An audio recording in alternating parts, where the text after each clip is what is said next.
مين من اللعيبه اللي موجوده في الدوري انت شايف ان النادي الاهلي محتاجها كتدعيم في صفوفه، يقدر ان هو يشتغل ويفيد الفرقه الفتره اللي جايه، او الاهلي كان من المفروض ان الاهلي يخش فيه بقوه في شهر واحد وما قدرش ان هو يحصل على خدماته؟ مصري لعيب في الدوري لا المصري. مفيش يعني انا مفيش يعني مع في احترامي كل المراكز، مع احترامي لكل اللعيبه اللي موجوده مفيش.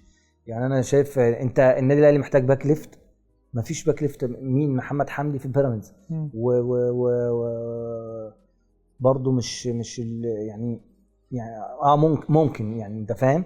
مين تاني؟ مفيش. انت في مين باك ليفت في ابو مصر؟ الفتوح لا ابو الفتوح ده في الزمالك، ما احنا مش هنجيب لعيب في الزمالك. محمد شكري في سيراميكا كان من لعيبه اهلي النادي الاهلي وتم اعارته لسموحه، مش بيأدي اداء كويس بس مش يعني برضه مش الليفل، ما يعلاش بالليفل بتاع النادي الاهلي. يعني هو كويس، بيأدي اداء كويس وبيهاجم ما انت بتتكلم النهارده في علي